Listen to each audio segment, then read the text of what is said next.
Hello friends, today we are going to learn about analysis of algorithm, and here we will learn about some logarithmic time complexity.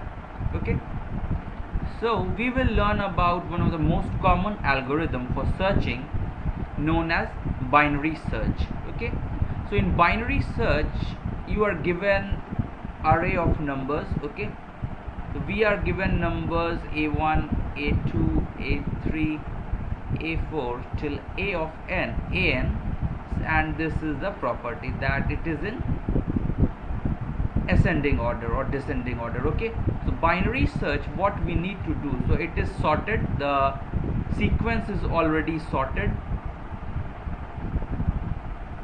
the sequence is sorted, and we need to search the element in it. Okay, so in binary search the basic idea is, if we have, let's say, some array, okay, so a1, a2, a3 till an, and let us represent it by an array. Okay, so this is an array which has all those numbers. So what we do, so we try to find the middle element. Okay, so whichever is the middle element, and then, so let's say mid, so this is the first index of the number, this is the last index, so I find the mid, okay, is equal to I plus j by 2. And then what I do, so I have a key that I need to find, and what happens, so if what happens, this array is a, if a of mid, I check if it is less than key.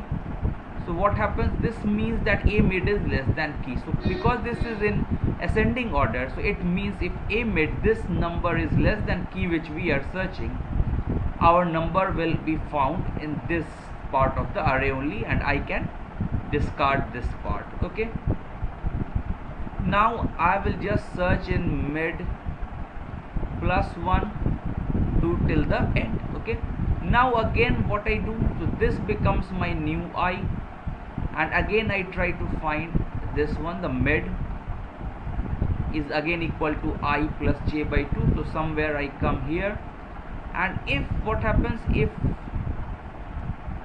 a of mid is greater than key, so it means what, this is greater than the key we are searching, so it will be now found in this part. Okay, so this again means I am discarding the rest of the numbers. So every time you see like this, we are discarding half of the numbers. So this is binary search, and in recursively we have the code like this. So binary search tree is there, which has the property that its left child, the key of left child is less than key of parent, and key of right child is greater than the key of parent. Okay, if we are assuming that all the numbers in the array are distinct. Okay, so this is the case. So all the elements in the left subtree are less than the node, and all the elements in the right subtree are greater than the node. Okay, so that's property we can see. So this is a BST, and now to search that, what we do, BST x comma k. So x is equal to some node we pass, and k is the key that we are searching. Okay, so the key that we are going to search. Okay, so if x is nil, if x we are going through and searching in the tree, and we find that we have come to a null node, or if the key is of that node is equal to the item that we are searching, then I will return x. Okay, so it tells us that, okay, if I find the key, I will return that node, otherwise if it is null, then I will return null, which means I have not found that element. Okay, else what we do, if it's not the case, if the k that I'm going to search is less than key of x, the element in node x, then what we do, it means, so if k is less than key of x, it means it has to be in the left subtree, because the property of BST that all the elements in the left subtree are less than the parent node. Okay, so if k is less than key of x, so I will search now in BST search left of x comma k. Otherwise, if key is, what happens, that rest of the cases k is greater than key of x, so I will search in the right subtree of x. Okay, so this is just a preview or review of binary search, but now our main aim here is to analyze this algorithm. Okay, now we see most of the algorithms we have for analysis, so they will be something like having recursion, they will be using recursion or something like that. Okay, so to analyze that, we cannot directly analyze here, because in this we are calling the same function again, so it's not a simple algorithm. So what happens, so let us now define, so Tn, let us say that, okay, Tn is the number of comparisons made to search a key. Okay, so Tn is number of comparisons needed to search, okay, search a key. So each time we remove, so what happens now, each time we saw here that if we are, let's say in this binary search tree, if we are searching 35, so we find that, okay, 35 is less than root 40, so I will search in this part of the subtree and I will remove this half of the part. Okay, this part is only left. Then again what I find, this is 20, now 35 is greater than 20, so I will discard this part and only search here.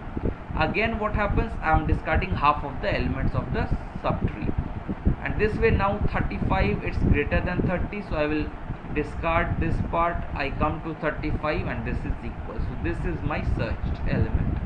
So now we see that every time we are discarding half of the elements, or n by 2 elements.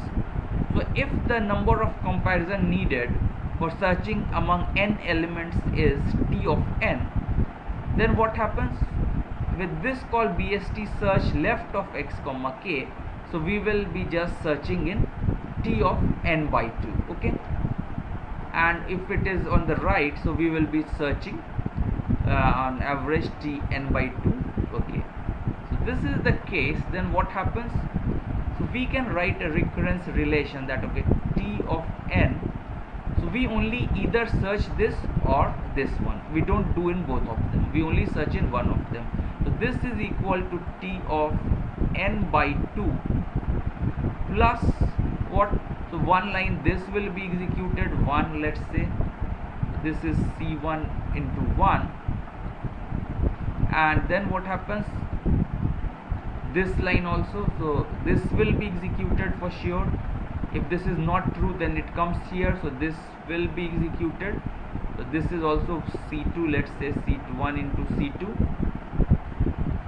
Okay, and then either of these, so it will be C1 plus C2. Okay, so this is Tn is equal to Tn by 2 plus C1 plus C2, which is again a constant C, I can take this one. Okay, so this is the recurrence. So Tn is Tn by 2 plus C. Okay, and to solve this, so let's say that this is 2 in our example. Okay, so to solve this now, we can just extend this, so we will learn about this also, that this is a recurrence relation. Okay, so this is called recurrence relation. And how we solve it, so we can make it like this is, now Tn is Tn by 2 plus C, or 2. Okay, so then I can say that, okay, Tn by 2 similarly I can write, and I have taken n is 2 to the power of k, okay, just for simplicity. So Tn by 2 is, Tn is now replaced by n by 2, so n by 2 will be replaced by n by 4 plus 2. So this is T of n by 4 plus 2 plus 2. So this is 2 plus 2. So this is now replaced by Tn by 8 and Tn by 8 plus 2. Okay, plus 2 plus 2. So which becomes Tn by 2 to the power of 4 plus 2 plus 2 plus 2, 1 2 more will be added, so this is 4 times 2. Okay, so this way if you keep on going, so this will come, finally will become what, n is the 2 to the power of k, it will become, so this is equal to t of n by 2 to the power of k plus k into 2. Okay, and n by 2 to the power of k, because n is 2 to the power of k, so this is t of 1 plus 2k. So what it becomes, so we finally get tn is t of 1 plus 2k. Okay, plus 2k. So t1 means what, if I have just one element, for searching that it will be constant, so let's say it is 1 or c1 plus 2, and k is what, k from here is log of n to the base 2. Okay, so this is very important, so this becomes c1 plus twice log of n to the base 2. So that's the running time of this algorithm. So this is O of log of n. Okay, so this algorithm is O of log n. So binary search is O of log n to the base 2. So I hope you understand the concept and how to analyze algorithms that use divide and conquer. So this was an example of divide and conquer. Okay, so this was about binary search and its analysis, and we saw that it runs in O of log n time. So we saw that, okay, how to solve recurrence relation also. So I hope you enjoyed this video. If you like this video, please subscribe to my YouTube channel.